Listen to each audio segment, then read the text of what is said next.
Okay, I'm measuring current now. I have 2.1 ohm resistors in parallel, so it's like 0.2 ohms resistance. I'm working with channel A. I have the green wire from the black clip going to one side of the resistor, and I have this red wire at the tip going to the other side of the resistor.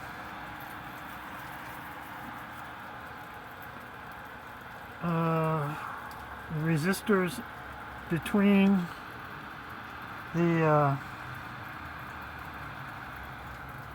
one of the outputs from the secondaries, the other output of the secondary goes into this side of the lights. This side of the lights has the resistor in series. I have double white wires just to make sure there's enough amps going through and everything. This is kind of a jumper wire that when I hook this up, it's kind of bypassing the resistor. So now I take it off, and now the resistor is being resisting to the current going into these lights. I have it on number 4. It'll be continuous. And look at this. I took a photo of this. This is the current. The sweep is on 5 milliseconds, I believe. Yes. And the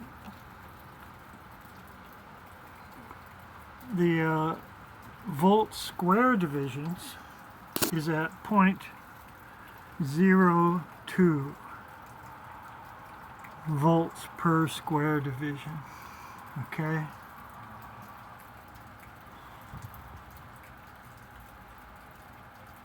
So that's what the current looks like with an analog scope and a 0.2 ohms resistance in series to one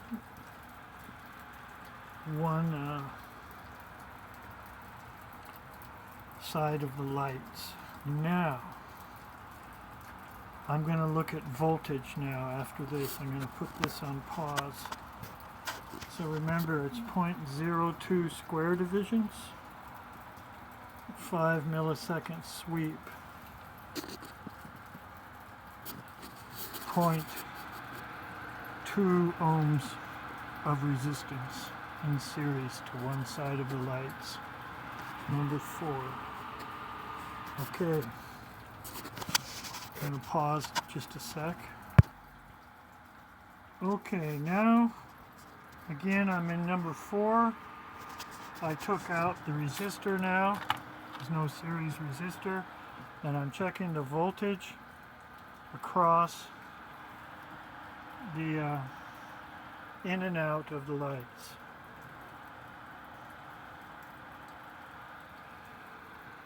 And as soon as I hook this up here,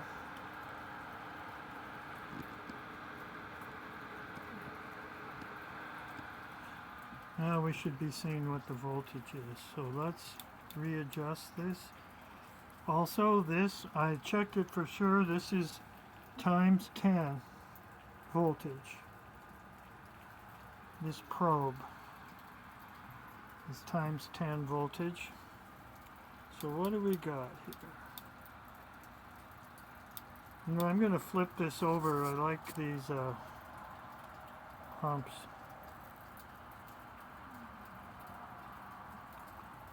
to be going up. 1 minute. Okay, what I did is the 2 wires, there's a clip, a black clip, and then there's the tip. And I flipped them around. So now it looks like this. And the way I think this works, so this is the voltage. Let's get the readings before something goes wrong.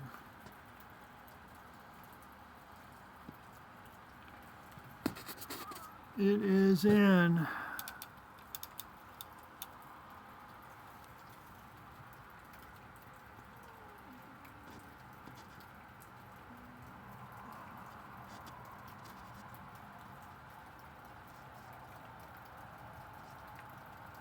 0.2.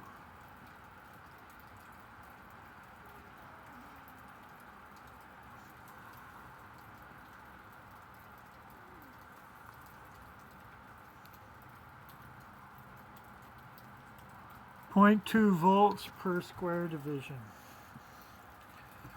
All the way over is 0.02 down here. There, you can see it better now. 0.2 is where it's at. 0.2 square divisions. That means every square is 0.2 volts. And the probe is times 10, don't forget. So, this is the voltage. And to me, what's going on is the electronics inside these cooktops take an AC sine wave and they rectify it with a single diode,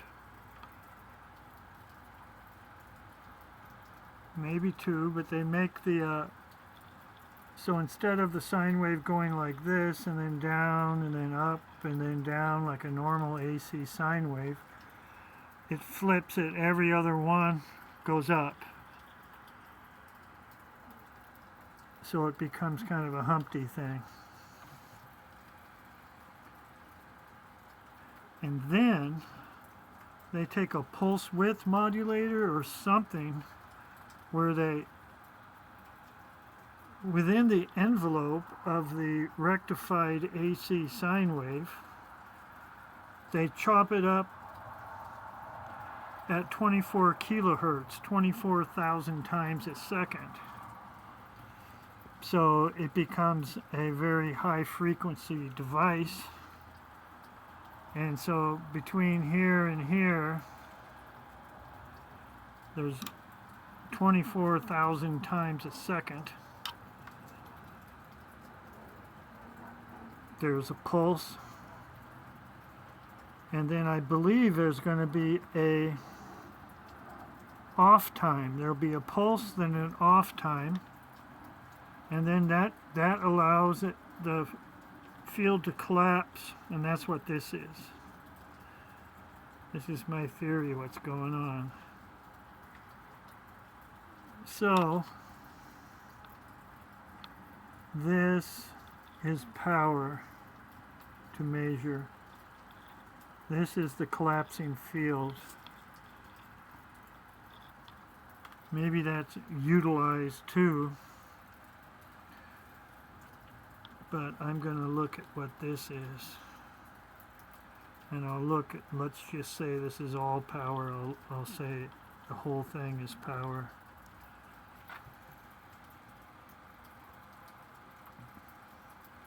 This is voltage. It's in 0.2 square divisions, 5 millisecond sweep. So each of those squares is 5 milliseconds, so you can kind of see how fast things are happening. Except you can't see the 24 kilohertz pulse width modulation, I guess it would maybe be called. But that's why it's this funny shaped like this. That's because it's an AC rectified. That makes sense. So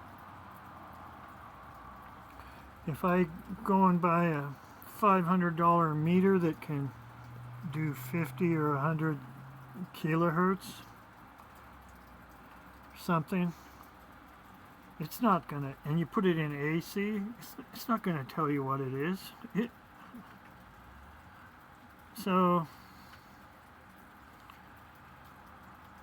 it'll tell you something.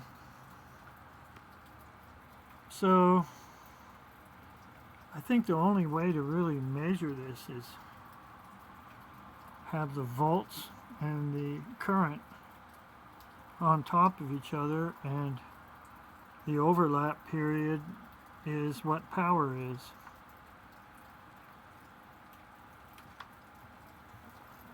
so.